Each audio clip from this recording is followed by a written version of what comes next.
आपका हर सपना हो साकार। प्यारे दोस्तों नमस्कार। ज्ञानदीप एजुकेशन चैनल में मैं आपका साथी कवि व अध्यापक विजय गोयल आपका स्वागत करता हूं। दोस्तों हम मनोविज्ञान का निःशुल्क बैच लेकर आगे बढ़ रहे थे, जिसके अंतर्गत बाल विकास की यूनिट जो प्रथम है उसके कक्षा 8 हो चुकी थी। आज हम आपके सामने क्लास 9th लेकर प्रस्तुत हैं, जिसके अंतर्गत हम मनोसामाजिक विकास का सिद्धांत, जिसके प्रतिपादक है एरिक एरिक्सन, तो उनके सिद्धांत की अवस्थाएं, और जैसा कि हमारी थीम है कि पढ़ो वही जो सिलेक्शन करवाएं। इसमें देखो मेरे साथियों, ये जो हम क्लासेज चला रहे हैं ये रीट लेवल 1 व 2 दोनों के लिए उपयोगी है, यानी कि पात्रता परीक्षा के लिए भी उपयोगी है और आपके मुख्य परीक्षा के लिए भी उपयोगी है। सरल भाषा में पूरा टॉपिक क्लियर आसानी से आपको समझ में आ जाएगा। मेरे साथियों, किसी ने क्या खूब कहा है कि मंजिल मिले या ना मिले, मंजिल मिले या ना मिले, यह तो मुकद्दर की बात है, लेकिन हम घर से ही ना निकले, यह तो गलत बात है, यह तो गलत बात है। तो मेरे साथियों, मंजिल को प्राप्त करने के लिए आपको घर से निकलना होगा, तभी जाके मंजिल मिलेगी। ठीक है ना? घर से निकले तो आप 50-50 चांस रहता है, 50% होता है कि मंजिल मिलेगी, ठीक है, लेकिन घर पे बैठे हैं तो आपके 100% चांस होता है कि मंजिल नहीं मिलेगी। तो इसलिए आप घर से निकलिए। घर से निकलने का मतलब है कुछ न कुछ आप जो कर रहे हैं उसको हमेशा करते रहिए, आगे बढ़ते रहिए। मेरे साथियों, चलो आज की क्लास की तरफ अपन बढ़ते हैं।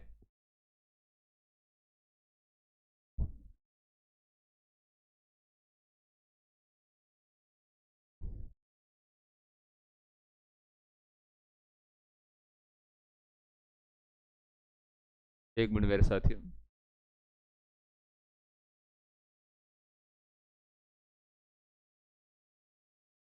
हाँ साथियों,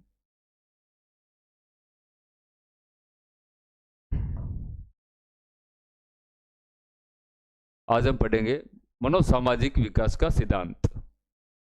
इसके प्रवर्तक हैं एरिक एरिक्सन, और कहीं पे इनका नाम एरिक एरिक्सन भी आता है, तो आपको कंफ्यूज नहीं होना है। मनोसामाजिक विकास सिद्धांत यानी मन और सामाजिक दोनों को मिला के जो विकास का सिद्धांत दिया है वो दिया है एरिक एरिक्सन ने। ठीक है मेरे साथियों, जो एरिक एरिक्सन है वो फ्रायड के शिष्य थे, फ्रायड के शिष्य थे, फ्रायड ने एक सिद्धांत दिया है आपके मनोलैंगिक सिद्धांत। उसमें उन्होंने 5 अवस्थाएं बताई हैं। तो एरिक एरिक्सन ने उन्हीं की अवस्थाओं को आगे बढ़ाते हुए, ठीक है, एक आपके जो बालक के संपूर्ण जीवन यानी जन्म से लेकर मृत्यु तक के जीवन को 8 आपके भागों में बांटा है। ठीक है, 8 भाग है उनके। लेकिन फ्रायड के जो मनोलैंगिक सिद्धांत में था, जो आपके कामोत्तेजक की भावना थी, वो यहाँ आपके एरिक्सन के सिद्धांत में नहीं देखने को मिलती है। तो मेरे साथियों, यह सिद्धांत जन्म से लेकर मृत्यु तक 8 अवस्थाओं में, ठीक है, 8 अवस्थाओं के द्वारा व्यक्ति की मनोसामाजिक दशा, क्योंकि मनोसामाजिक विकास पढ़ रहे हैं, को बताता है। इस कारण इसको जीवन अवधि विकास का सिद्धांत कहते हैं। और कहीं कहीं पे जीवन दायरा भी लिखा हुआ था, जीवन दायरा विकास का सिद्धांत। मेरे साथियों, ऐसा क्यों कहा गया है? क्योंकि ये जो एरिक्सन का सिद्धांत है, मनोसामाजिक सिद्धांत, ये जन्म से लेकर मृत्यु तक की 8 अवस्थाओं का जो आपके वर्णन करता है, तो इस कारण इसको जीवन अवधि यानी पूरे जीवन की अवधि का विकास कहते हैं। एरिक्सन नव फ्रायडवादी मनोवैज्ञानिक माने जाते हैं। नव फ्रायडवादी, जैसा मैंने आपको भी बताया कि एरिक्सन आपके फ्रायड के शिष्य थे, तो इनको नव फ्रायडवादी मनोवैज्ञानिक कहा जाता है एरिक्सन को। और वे फ्रायड के सिद्धांत का काफी सीमा तक समर्थन करते हैं, लेकिन इन्होंने फ्रायड की तरह कामुकता को महत्वपूर्ण नहीं माना।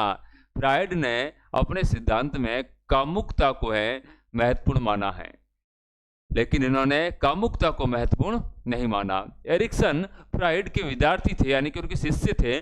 अतः इस सिद्धांत की प्रथम 5 अवस्थाएं फ्रायड की 5 मनोलैंगिक ये फ्राइड का सिद्धांत है, मनोलैंगिक जो अवस्थाएं हैं उनके समानांतर हैं। तो फ्राइड का जो मनोलैंगिक सिद्धांत है और उनकी 5 अवस्थाएं हैं, वो हम जो नेक्स्ट वीडियोज आएंगे उनमें आपको रुचिकर ढंग से पढ़ाने का प्रयास करेंगे।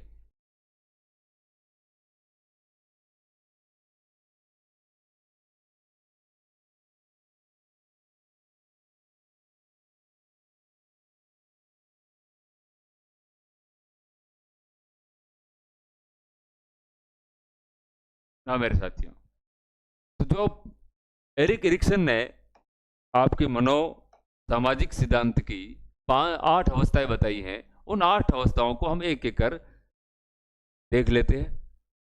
मेरे साथियों, पहले इनकी अवस्था आती है ट्रस्ट वर्सेस मिसट्रस्ट, जिसको हिंदी में हम विश्वास बनाम अविश्वास कहते हैं। और इसकी अवस्था होती है जन्म से लेकर आपके 1.5 वर्ष तक। जन्म से लेकर 1.5 वर्ष तक की अवस्था है वो आपके ट्रस्ट वर्सेस मिसट्रस्ट में आती है। तो मेरे साथियों, मोटे तौर पे आप जो इन शब्दों को पकड़ के इस सिद्धांत को समझ सकते हैं। मेरे साथियों, यहाँ लिखा हुआ है कि विश्वास, देखो बालक कुछ चीजों में विश्वास करेगा और कहीं कहीं पर वो विश्वास नहीं करेगा, यही अवस्था है। जैसे बच्चों को अपने माता पिता को देखकर उचित स्नेह व प्रेम मिलता है, जो उनमें विश्वास यानी कि ट्रस्ट पैदा करता है। यदि एक बालक के माता पिता उसको उचित समय समय पर आपके प्रेम देते हैं, स्नेह देते हैं, तो उन माता पिता के प्रति जो है आपके बच्चे में ट्रस्ट की यानी कि विश्वास की भावना पैदा हो जाती है। लेकिन इसका उल्टा है, जब माता पिता बच्चों को रोते बिलखते व चिल्लाते छोड़ जाते हैं, ठीक है, बच्चा रो रहा है, पिताजी काम पे निकल गए, माताजी काम पे निकल गई, तो उनमें अविश्वास मिसट्रस्ट की जो भावना है वो पैदा हो जाती है मेरे साथियों। ठीक है, आजकल की इस भागदौड़ भरी जिंदगी में, ठीक है, इंसान भागता रहता है कुछ और पाने की चाहत में, और इसी भागदौड़ में वह वंचित रह जाता है उसके आनंद से जो उसने प्राप्त कर लिया है। बस मेरे साथियों, यही बात है। एक बच्चे को जो माता पिता है छोड़ के चले जाते हैं, उनकी तरफ ध्यान नहीं देते हैं, उनको पूरा स्नेह व प्रेम नहीं देते हैं, तो बच्चे में माता पिता के प्रति अविश्वास मिसट्रस्ट की भावना पैदा होती है।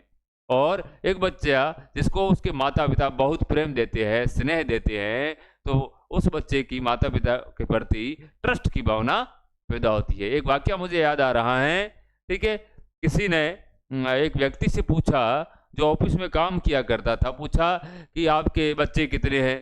तो उसने कहा कि मेरे 3 बच्चे हैं, जिसमें 2 बड़े लड़के हैं और 1 लड़की है। तो सामने वाले ने पूछा कि वे कितने उम्र के हैं, कितने साल के हैं, ठीक है ना? तो उसने बताया कि जो बड़े वाला है वो इस साइज का है, और दूसरे छोटे वाला इस साइज का है, और सबसे छोटी लड़की है जो इस साइज की है। तो सामने वाला भी कंफ्यूज हो गया कि आखिर हम हाइट तो ऐसे बताते हैं ऊपर तक, ठीक है, कि बड़े वाला इस साइज का होगा और उससे छोटे वाला इस साइज का और सबसे छोटी लड़की इस साइज की। तो उसने उससे पूछ ले गए, सब हाइट इस साइज हिसाब से बताते हैं, लेकिन आप ऐसे क्यों बता रहे हो? तो उसने कहा कि दरअसल बात यह है कि मैं सुबह सुबह जल्दी ऑफिस चला जाता हूँ, ठीक है, काम बहुत है, तो उस समय मेरे बच्चे सोए हुए रहते हैं, और जब मैं शाम को वापस आता हूँ तब भी मेरे बच्चे सोए हुए रहते हैं, और जब मुझे छुट्टी होती है तो मैं एक्स्ट्रा काम करता हूँ, तब भी मैं बाहर रहता हूँ। तो मैंने मेरे बच्चों को हमेशा सोए हुए ही देखा है, इस कारण मैंने उनकी साइज है इस प्रकार इस प्रकार इस प्रकार बताई। ये एक छोटी कहानी हो सकती है, मनगढ़ंत कहानी हो सकती है, लेकिन यह कहानी बहुत सीख देती है उन माता पिता को जो माता पिता अपने बच्चों को पूरी तरह से समय नहीं दे पाते हैं, या फिर उन बच्चों को पूरा स्नेह और प्यार नहीं दे पाते हैं। तो यह कहानी उन माता पिता को जागरूक करने के लिए है। तो मेरे साथी, पहली अवस्था आपको समझ में आ गई होगी, विश्वास बनाम अविश्वास, ट्रस्ट वर्सेस मिसट्रस्ट। जिन बच्चों को उचित प्रेम मिलेगा, प्यार मिलेगा, तो उनमें विश्वास की भावना पैदा होगी, और जिन बच्चों को उचित प्रेम और प्यार नहीं मिलेगा, उनमें अविश्वास की भावना पैदा होगी। दूसरी अवस्था एरिक एरिक्सन के मनोसामाजिक सिद्धांत की। ऑटोनॉमी वर्सेस डाउट या एंड सैम। क्या है कि ऑटोनॉमी का अर्थ होता है आत्मनिर्भरता। आत्मनिर्भरता, आत्मनिर्भरता। आप जहाँ तक इंग्लिश के जो वर्ड्स हैं उनको अच्छी तरीके से याद करोगे तो आपको कोई दिक्कत नहीं आएगी, क्योंकि इसमें जो आपके हिंदी के शब्द हैं वो बदलते रहते हैं। ठीक है, शंका की जगह लज्जा लगा दिया, लज्जा की जगह कुछ और शब्द यूज कर सकते हैं, लेकिन जो अंग्रेजी के वर्ड हैं वो आपके बदलते नहीं है। तो ठीक है, ऑटोनॉमी, ऑटोनॉमी वर्सेस डाउट, या फिर उसको सैम कह सकते हैं, डाउट शंका, सैम लज्जा। इसकी जैसे पहले आपके जो आपने विश्वास बनाम अविश्वास को पढ़ा, वो आपके 0 से लेके 1.5 साल तक, तो ये दूसरी अवस्था है 1.5 से लेके 3 साल तक, 1.5 से लेके 3 साल तक। तो इस अवस्था में क्या होता है मेरे साथियों, इस अवस्था में बालक अपने आप भोजन करना, कपड़े पहनना इत्यादि पर दूसरों पर निर्भर रहना नहीं चाहता। मतलब वो चाहता है कि मैं आत्मनिर्भर बनूं। ठीक है, जैसे कि कपड़े पहनूं या भोजन करूं, ठीक है, वो मैं खुद करूं। तो निर्भर नहीं रहना चाहता, क्योंकि आत्मनिर्भर बनना चाहता है। अब होता क्या है, ठीक है, दूसरी तरफ बहुत सख्त माता पिता बच्चों को साधारण कार्य करने पर भी डांटते हैं तथा उनकी क्षमता पर शक करते हैं। कहते हैं कि तुम तो बच्चे हो, कुछ नहीं कर सकते, जिसके कारण बच्चे अपने अंदर लज्जा का अनुभव करते हैं, यानी कि डाउट या फिर सहम का अनुभव करते हैं। ठीक है, एड़ा माता पिता होया करे, बालक की कुछ छोटो काम कर रहे हुए जी, आप कपड़ा पहन रहे हुए तो मम्मी आन उन्हें डांट लगाया करे और क्या करे कि देख भाई ते होवे को नहीं काम, ठीक है, तू इन्हें पे शर्ट बटन है जो उल्टा सीधा बीड़ दे, तो ये काम ते होवे को नहीं। या बीजो भी काम है कि जूता पहनना है तो जूता भाई सही तरीके से पहनी जे को नहीं, त्या खानो सही तरीके से खाई जे को नहीं। ये कारण, इस कारण उस बच्चे के अंदर क्या एक लज्जा और एक शंका की जो है शंका का अनुभव होता है। ठीक है, और दोबारा भी वह दूसरी बार फिर वह कार्य नहीं करेगा। इसी कारण इस अवस्था को आपको autonomy versus doubt and Sam कहा गया है, यानी बच्चा आत्मनिर्भर बनना चाहता है। ठीक है, वो कुछ काम ऐसे करना चाहता है खुद करे, लेकिन जब माता पिता के द्वारा उस बच्चे को उस काम में कमी निकाली जाती है या उसको डांटा जाता है, फटकारा जाता है, तो इस कारण से उस बच्चे में शंका व लज्जा की भावना उत्पन्न होती है।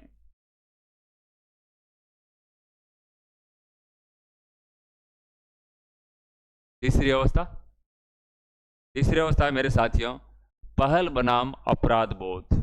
पहल बनाम अपराध बोध, जैसे इंग्लिश में कहते हैं आपके इनिशिएटिव वर्सेस गिल्ट। गिल्ट की भावना पैदा हो गई है। पहली अवस्था आपने पढ़ी है 0 से 1.5 वर्ष, फिर 1.5 से 3 वर्ष, और यह 3 से 5 वर्ष।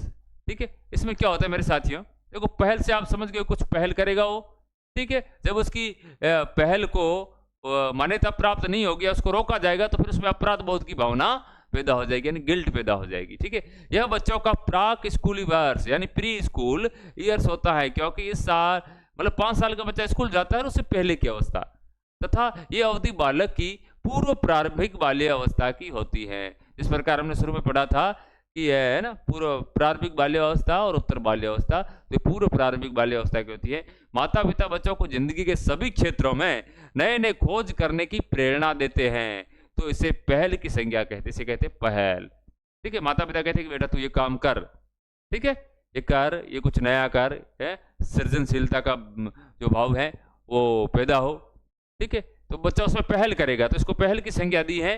ठीक है, और जब माता पिता पहल करने पर उनकी आलोचना करते हैं, और जब बच्चा पहल करना शुरू करता है, ठीक है, तो माता पिता उसकी आलोचना कर देते हैं, या फिर उस बच्चे को दंड देते हैं। बच्चे ने कुछ भी किया, ठीक है, जैसे उसने कुछ पहल की है, बीच में मारो छोकरी एक जो आप गाड़ी व्या करे, खिलौना गाड़ी, उन्हें तोड़ी, और तोड़ रही, और महीने एक मोटर आया करे, वो मोटर ने निकाल, ठीक है, वो मोटर ने सेल सु जोड़ी, और सेल सु जोड़ने बाद रे मैंने वो मोटर आगे अगली साइड में एक छोटो पंखो बनार लगायो। ठीक है, फिर उन्हें एक डब्बे रे मैंने सेट करी, और पछे मारे खने लाया, और मन क्यों ढूको कि पापा देखो मैं मोटर सु कूलर बनायो। ठीक है, यदि उस गाँव ने डांट दे तो कि भाई गाड़ी तोड़ दी के नहीं ये चीज बनाई है, ठीक है। यदि मैं उसको दंड देता या उसको डांटता, ठीक है, तो बच्चा दोबारा कभी पहल नहीं करता, ठीक है ना मेरे साथियों। तो फिर इसमें क्या होता है, एक अपराध बोध की गिल्ट उसके अंदर पैदा हो जाता है कि मैं जो भी काम करता हूं मेरे माता पिता मुझे डांटते हैं, ठीक है। तो मेरे साथियों आपको समझ में आ गया होगा। आगे बढ़ते, हाँ, चौथी अवस्था, ठीक है, परिश्रम परिश्रम बनाम हीनता, या फिर इसको हम ऐसे कह सकते हैं उद्यमिता बनाम हीन भावना। तो आपको अंग्रेजी के वर्ड याद रखने हैं मेरे साथियों, ठीक है ना। क्या कहा गया है, industry versus inferiority, industry versus inferiority, ठीक है। इंडस्ट्री कहते हैं आपको परिश्रम को और इन्फेरिटी कहते हैं हीनता को, ठीक है। परिश्रम को उद्यमिता भी कहते हैं और हीनता हीन भावना है। ये आयु है 6 से 12 वर्ष, 6 से 12 वर्ष, ठीक है। पिछली रीड में एक प्रश्न इसी प्रकार का पूछा गया था कि कक्षा तीसरी का छात्र है, कक्षा तीसरी का छात्र है, पढ़ता है और उसकी आयु है 9 वर्ष का छात्र है, 9 वर्ष का आपके छात्र है, तो वो इरिक्शन की किस अवस्था के अंतर्गत आएगा। तो 4-5 आपके ऑप्शन दिए हुए थे उसमें, ठीक है। अब सीधी सी बात है कि आपको उन अवस्थाओं की जो है ना आयु याद है तो आप आसानी से कर जाओगे, ठीक है। तो इसमें सीधा लिखा होगा 9 वर्ष का बालक है तो किस अवस्था में आएगा, परिश्रम बनाम हीनता वाली, यानी कि इंडस्ट्री वर्सेस इन्फेरिटी में आएगा, ठीक है। अब इसमें क्या होता है, परिश्रम बनाम हीनता, ठीक है। कुछ परिश्रम करेगा और जब उस परिश्रम कर रहा है, ठीक है, उसमें कुछ न कुछ ऐसी बाधा आएगी तो उसमें हीनता की भावना पैदा होगी। क्या लिखा है देखो, इस अवधि को उत्तर बाल्यावस्था कहते हैं मेरे साथियों। इससे पहले की पूर्व बाल्यावस्था थी, या उत्तर बाल्यावस्था भी कहा जाता है, जब बच्चों को पहल से उत्पन्न नई अनुभूतियां मिलती हैं। इससे पहले वो पहल कर रहा था और उस पहल करने से इनको कुछ न कुछ नई अनुभूति यानी कि नए अनुभव उनको प्राप्त होते हैं, तब वह अपनी ऊर्जा को नए ज्ञान अर्जित करने में लगाते हैं। फिर वो क्या करते हैं, जब उनको पहल से नए अनुभव मिलते हैं तो अपनी ऊर्जा जितनी भी है उसको नया ज्ञान अर्जित करने के लिए लगाते हैं। जैसे मेरे बच्चे ने कूलर बनाया, ठीक है, अब वो उसको उसी मोटर से कुछ और नया क्या बना सकता है, ठीक है। तो नया ज्ञान, पहले तो उसका अनुभव है, कूलर बनाने का अनुभूति यानी कूलर बनाने का अनुभव है, ठीक है। और अब उसी मोटर से या उसी तरीके से वो अपनी ऊर्जा को लगाकर क्या नया कर सकता है, इसे परिश्रम की संज्ञा दी गई। परिश्रम,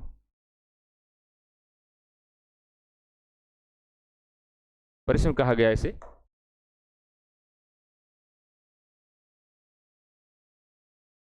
परिश्रम की संज्ञा दी गई है। लेकिन जब स्कूल में आने वाली चुनौतियों से असफलता मिलती है तब बालक में हीनता की भावना पैदा होती है, इन्फेरिटी की भावना पैदा होती है। क्या मेरे साथियों, ठीक है। जैसे घर की, तो मैंने घर की बात बताई, स्कूल में भी वो कुछ ऐसा करता है, कुछ नया करता है, कुछ नया करने की वो कोशिश करता है, लेकिन जब उन चुनौतियों से असफलता मिलती है, कुछ नया करना चाहता है लेकिन वह असफल हो गया है, असफल होने पर उसमें हीनता की भावना पैदा होगी, ठीक है। पहले वह परिश्रम करेगा, ठीक है, और उसके बाद में यदि असफल हो जाता है तो उसमें हीनता की भावना पैदा होती है। आगे बढ़ते हैं मेरे साथ। हाँ, 5वीं अवस्था, पहचान बनाम पहचान भ्रांति, पहचान बनाम पहचान भ्रांति।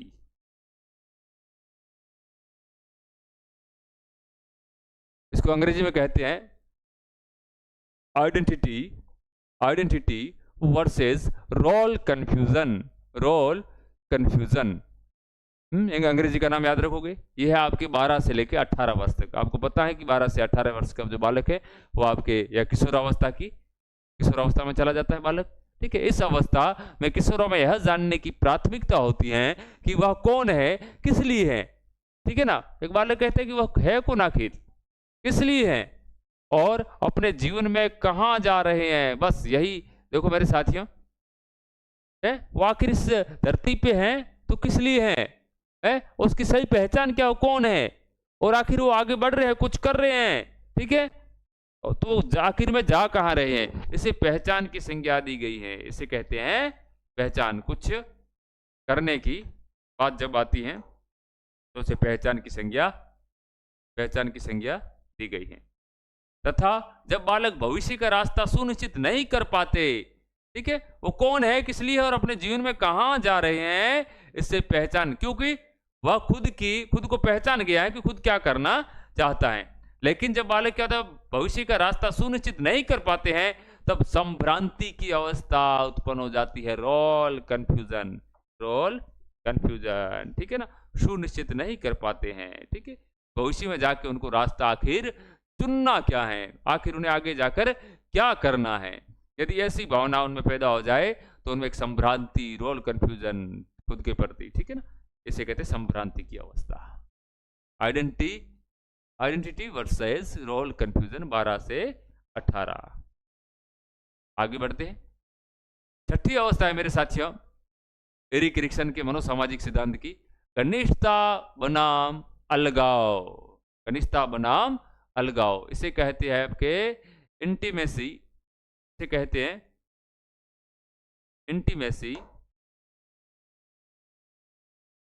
इंटीमेसी वर्सेस, ठीक है, आइसोलेशन आपने सुना होगा। आइसोलेशन, अभी जो कोरोना काल चला था उसमें बहुत सारे लोगों को आइसोलेट किया गया था। आइसोलेट का अर्थ होता है कि अलग कर देना, अलगाव की स्थिति, ठीक है ना। इंटीमेसी का अर्थ होता है घनिष्ठता। ये आयु है आपके 18 से लेके 35 वर्ष तक, ठीक है। इस अवस्था में बालक युवा अवस्था में चला जाता है, ये इसकी आयु युवा अवस्था में चला जाता है, ठीक है।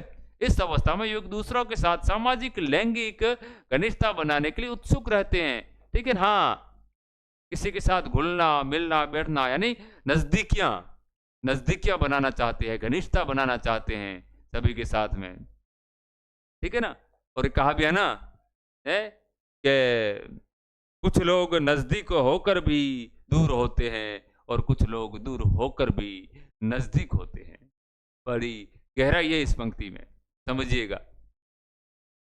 घनिष्ठता, लैंगिक घनिष्ठता, देखो लैंगिक किस प्रकार की सामाजिक घनिष्ठता बढ़ाएगा और लैंगिक रूप से भी क्या करेगा, घनिष्ठता बढ़ाने की कोशिश करेगा, क्योंकि अब युवा अवस्था में है तो स्वाभाविक है।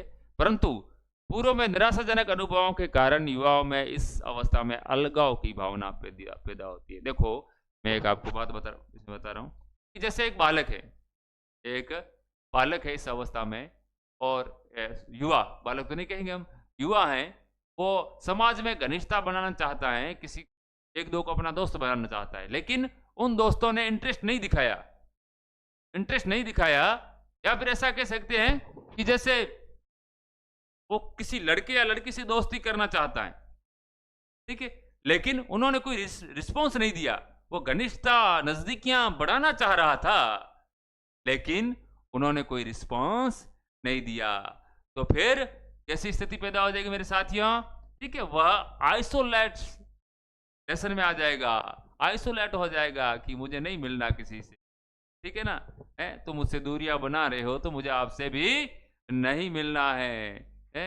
धीरे धीरे समझ रहे हैं कि कौन कैसा है, कि मेरे दोस्त के धीरे धीरे समझ रहे हैं कि कौन कैसा है। अब हम भी वैसे ही पेश आएंगे जो जैसा है। यह भावना उसमें पैदा हो जाती है कि तुम भी दूरियां बना रहे हो तो मैं भी दूरियां बना के क्या हो जाऊंगा, आइसोलेट हो जाऊंगा और अलग रहना शुरू कर दूंगा। अलगाव की भावना पैदा हो जाती है। तो मेरे साथियों, आपको घनिष्ठता बनाम अलगाव अच्छी तरीके से समझ में आया होगा।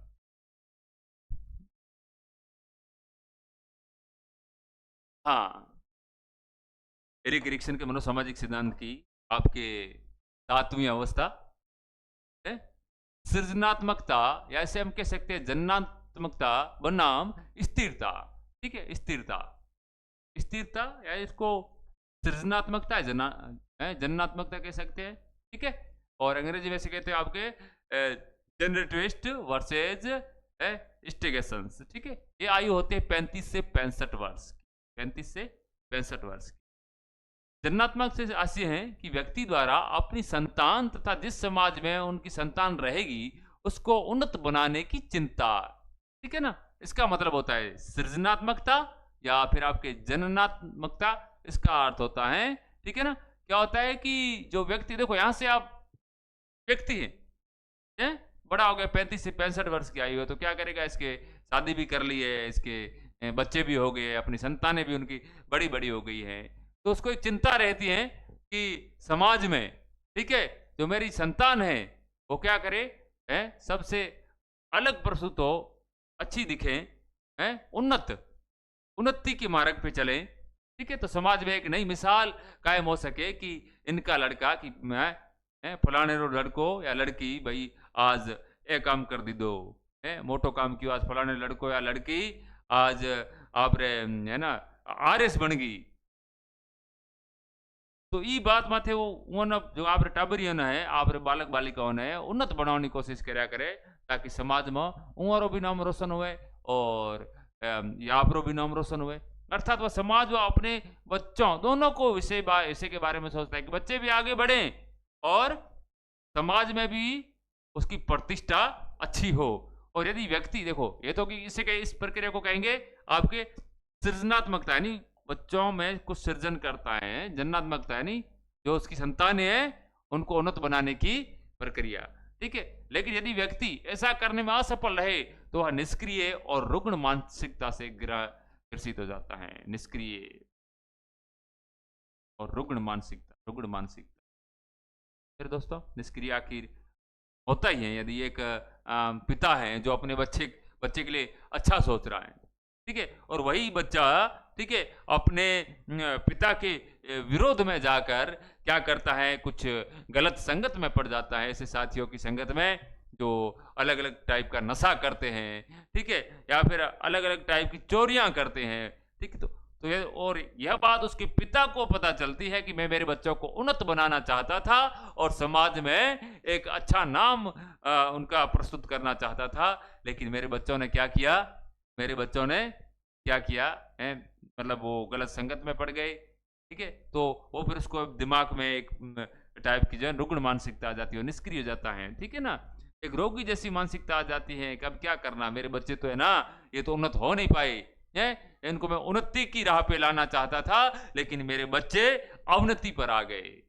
तब उस पिता को ना बहुत बड़ा दर्द होता है, पिता को कितना दर्द होता है अब क्या कह सकते हैं, ठीक है ना। एक पिता कभी नहीं बताता है आपको, ठीक है, उसने वो जो कुछ भी कर रहा है आपके लिए कर रहा है, ठीक है, अपने बच्चों के लिए कर रहा है, वो कभी नहीं बताएगा कि मैं क्यों कर रहा हूं तुम्हारे लिए, ठीक है। तो एक पंक्ति थी कि पिता परमेश्वर भाग्य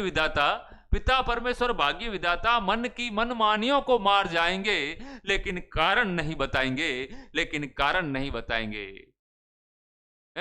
छोटू ने कहा था कि स्कूल में जूते मंगवाए हैं, वो मार्केट से चले थे, छोटू के जूते याद आ गए और अपनी फटी पुरानी चप्पलों को, ठीक है, 1-2 महीना और चलाएंगे।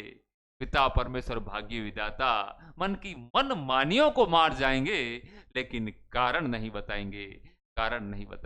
तो हर पिता, हर फादर अपनी संतान को उन्नत बनाना चाहता है, लेकिन जब संतान उनके विरुद्ध में जाके कुछ अलग विपरीत कर देती है तो एक पिता को बड़ा दर्द होता है, ठीक है ना। तो मेरे साथी आप भी ध्यान रखिए, एक जो है ना माता पिता किसी भी बच्चे का ना बुरा नहीं चाहते हैं, ठीक है। तो आप अपने माता पिता का जो ना उसके बातों को ध्यान में रखते हुए उन्होंने जिस चीज के लिए आपको तैयारी करने के लिए आप जहां भेजा, जहां आप दूसरे शहर में आप तैयारी कर रहे हो, तो आप अपने माता पिता के सपने को पूरा करने के लिए जी जान लगा दीजिए कि हाँ मेरे माता पिता ने मुझे उन्नत बनाने के लिए, समाज में उनकी प्रतिष्ठा, मुझे उन्नत बनाने के लिए यहाँ भेजा है और समाज में उनकी प्रतिष्ठा है वो मैं स्थापित करूंगा।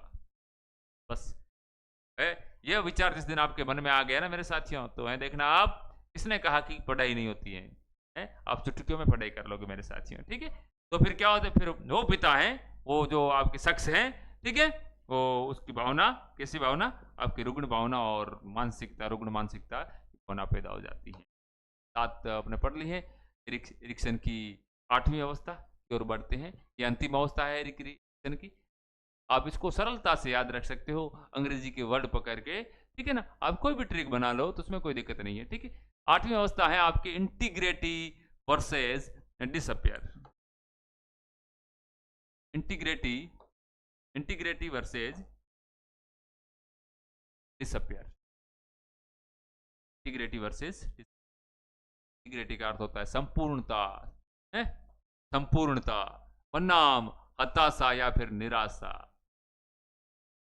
क्या होता है मेरे साथियों, ये एज ए 65 वर्ष के बाद जब है ना शख्स वृद्धावस्था की तरफ अग्रसर होने लगता है, ठीक है, और यहां तक आते आते जैसे आपने देखा होगा कि 60 वर्ष की आयु में जो सर्विसमैन भी है वो भी है ना रिटायरमेंट हो जाते हैं, उनके रिटायरमेंट की अवस्था होती है इस, और ये जीवन की अंतिम आपके अवस्था है।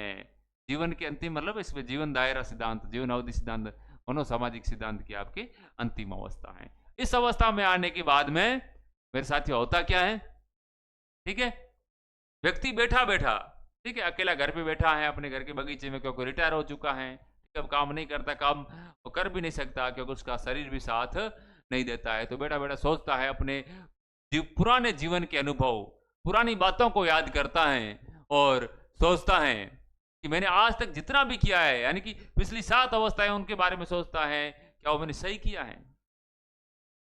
यदि उसको लगता है कि मैंने कुछ अच्छा किया है, ठीक है, तो उसको अपना वो जीवन संपूर्ण लगेगा, संपूर्ण, ठीक है, और उसको लगेगा कि मैंने कुछ, ठीक है ना, कुछ मेरे से छूट गया है, मैं अच्छा नहीं कर पाया, तो उसके सामने हताशा की भावना पैदा हो जाएगी, आपके डेस्पेयर की भावना पैदा हो जाएगी। मेरा कहने का तात्पर्य है, देखो हर मनोवैज्ञानिक, ठीक है ना, वो अपने को जीवन जीना सिखाते हैं, ये भी जीवन जीना सिखा रहे हैं। लास्ट की अवस्था तो बिल्कुल एक व्यक्ति के जीवन को जीना सिखा रही है कि अंत में जब आपकी ये अवस्था आएगी 65 वर्ष के बाद में, तो आप बैठे बैठे सोचोगे कि मैंने क्या अच्छा किया है। अच्छा किया है तो आपको खुद के ऊपर गर्व होगा और आप खुद को है ना संपूर्ण, कंप्लीट, क्या आज तक जो मैंने किया है ना बिल्कुल अच्छा किया, किसी की बुराई नहीं की है, किसी को परेशान नहीं किया, किसी को तंग नहीं किया, किसी को दुख नहीं पहुंचाएगा, आपको खुद के अपने अंदर है ना एक कहते आनंद की अनुभूति होगी। लेकिन आपने पहले कुछ गलत किया है, सबको परेशान किया है, तंग किया है, ठीक है ना, माता पिता का कहना नहीं माना है, अपने बच्चों की सही परवरिश नहीं की है, तो फिर उस समय आपके मन में एक हताशा घर कर जाएगी, निराशा आ जाएगी, आज तक मैंने क्या किया। और उसी समय इसी अवस्था में जो आप कहना एक व्यक्ति जो डिप्रेशन, जो आपके मानसिक रोग होते हैं अलग अलग टाइप के, ठीक है ना, जितने भी प्रकार के आपके मेंटल डिसऑर्डर होते हैं, एंजाइटी से लेकर डिप्रेशन, ठीक है, स्किज़ोफ्रेनिया, ठीक है, इसके अलावा भी आपके बहुत सारे बाइपोलर डिसऑर्डर, इस प्रकार की जो बीमारियां हैं इसी अवस्था में ज्यादा आती है। देखो जिसने संपूर्णता का अनुभव कर लिया तो है उसको तो ये बीमारियां कम होगी, मेंटल डिजीज कम होगी, लेकिन जिसके अंदर हताशा आ गई है कि मैंने कुछ अच्छा नहीं किया है, तो उसको इस प्रकार की बीमारियां, मेंटल डिजीज होने का चांस ज्यादा रहता है। मेरे साथियों क्या लिखा है देखो, इसमें व्यक्ति भविष्य की ना सोचकर अपने बीते हुए भविष्य में क्या सोचना है, जो उसने किया है वो कर लिया है, सोचकर अपने बीते दिनों के विषय में सोचता है, और यदि एक सकारात्मक निष्कर्ष पर पहुंचे तो उसे संपूर्णता का एहसास होता है। सकारात्मक निष्कर्ष, हाँ, जब इतने साल मैंने अपने बच्चों की परवरिश अच्छी की है, ये कैसा निष्कर्ष है, सकारात्मक निष्कर्ष है, इस पर पहुंचे तो उसे संपूर्णता का एहसास होगा। संपूर्णता का एहसास होगा तो उसके दिमाग के अंदर सेरोटोनिन नाम का, जो आपको डोपामिन नाम का जो केमिकल है वो स्त्रावित होगा और वो खुश होगा कि मैंने अच्छा किया है। परंतु यदि अपने पिछले जीवन के विषय में यदि असंतुष्ट भरी सोच बना ले तो वह हताशा से घिर जाएगा। असंतुष्ट भरी, बच्चों को मुझे पढ़ाना था लेकिन मैं सही तरीके से नहीं पढ़ा पाया, या मुझे कुछ और अलग ये करना था लेकिन मैं नहीं कर पाया, ठीक है, यदि असंतुष्टि की भावना आ जाएगी तो फिर उसके अंदर हताशा, निराशा घर कर लेगी और उसमें किए गए व ना किए हुए का पछतावा, ठीक है ना, और मृत्यु से भय। फिर इस अवस्था में मृत्यु से है ना आपको भय लगना शुरू हो जाता है कि आगे तो अब कुछ नहीं होना है, आगे थोड़े समय के बाद में मृत्यु कभी भी आ जाएगी। समय से घृणा का भाव भी उत्पन्न हो जाता है कि मैंने इतने साल कुछ भी तो नहीं किया, तो ये मृत्यु की भावना है वो भी आ जाती है। तो कहा है ना कि एक भजन आता है, मुझे उसकी कुछ पंक्तियां याद हैं कि पल पल छिन छिन आयु घटत है ज्यों अंजुली को नीर, पल पल छिन छिन आयु घटत है ज्यों अंजुली को नीर, और विकल बुढ़ापो तने आवसी और कोई नहीं करेला थारी भीर। अरे मान क्या है, अब जन्म दुहे लो, ठीक है, तेरे मन को दे दे तू धीर, तेरे मन को दे दे तू धीर, तेरे मन को धीरज बंधा दे, पल पल छिन छिन तेरी आयु घट रही है, कम हो रही है, जो अंजुली को नीर, हथेली में डाला हुआ पानी किस प्रकार से नीचे है ना, टपक टपक टपक, उसी प्रकार से एक एक पल जो अब तेरी आयु कम हो रही है। पल पल छिन छिन आयु घटत है, जो अंजुली को नीर, और विकल बुढ़ापो तने आवसी, विकल, विकल का अर्थ है कष्ट देने वाला, बुढ़ापा तेरे को आएगा, कोई नहीं करेला तेरी भीड़, उस समय तेरी भीड़ करने के लिए, तेरा पक्ष लेने के लिए कोई नहीं आएगा। वो बुढ़ापा का जो विकल बुढ़ापा तेरे को अकेले को ही झेलना है।